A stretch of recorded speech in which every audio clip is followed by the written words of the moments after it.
How every morning starts. Cup of coffee.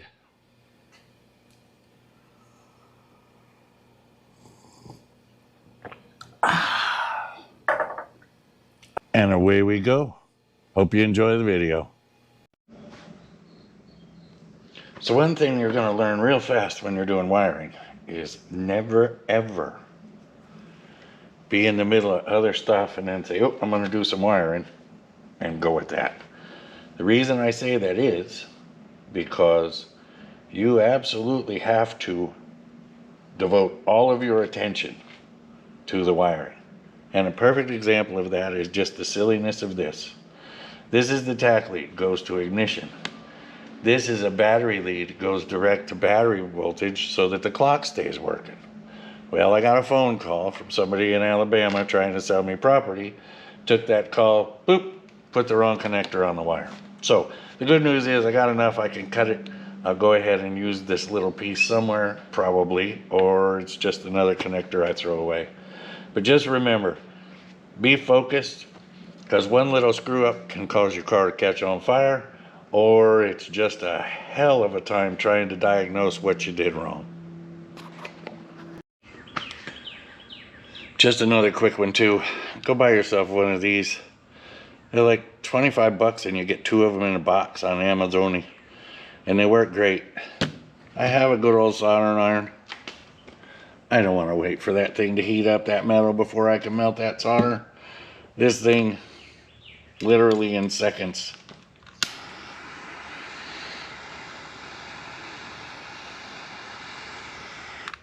And we're done.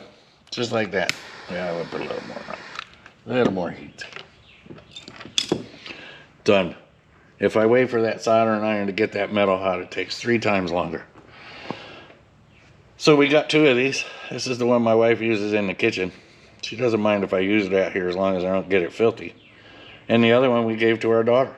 So you can gift the other one or keep it out in the shop if you don't have an understanding wife.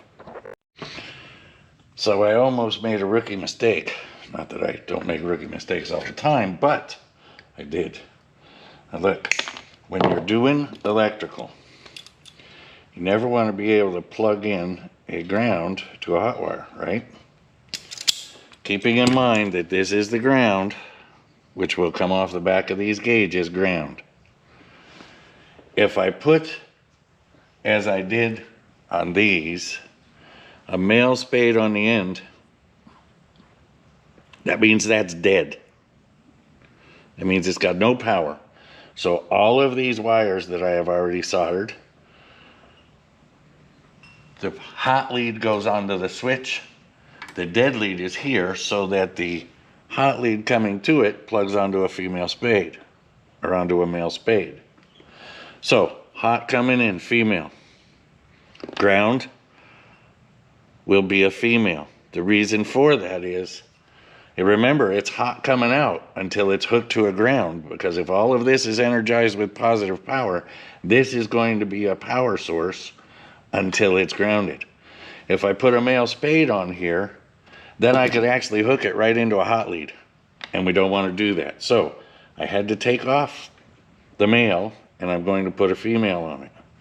I hope that makes sense. I might not be describing it just as well as it could be, but you never want wires with the same connector so you could hook a positive to a ground. It's just a bad idea. It causes fires.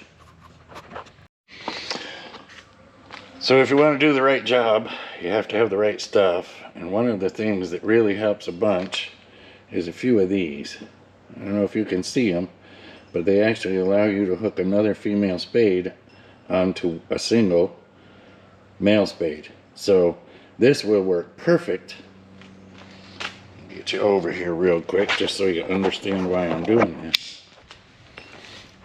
In here, I don't know if you can see it, but I have a ground wire. Well, they hooked when my buddy Smitty was wiring up all the grounds for the rest of the equipment here.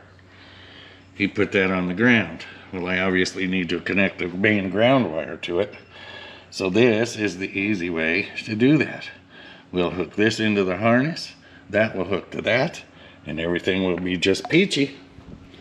So that's the plan. So get a few of them. I don't know what they call them, add-a-wires or something like that, but great for doing wiring harnesses. Just one more little side note on a good pair of wire strippers. If you have a loose wire like this and you need to solder it, I don't know if you can see that, but they make a really good little clamp. So then you just slide your end on, and you may have to wedge it a little bit or something just so it stays solid.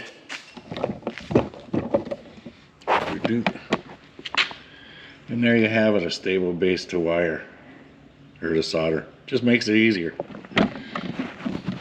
Otherwise, stuff is wobbling around or you're laying it on the bench, and, well, that's a pain in the ass.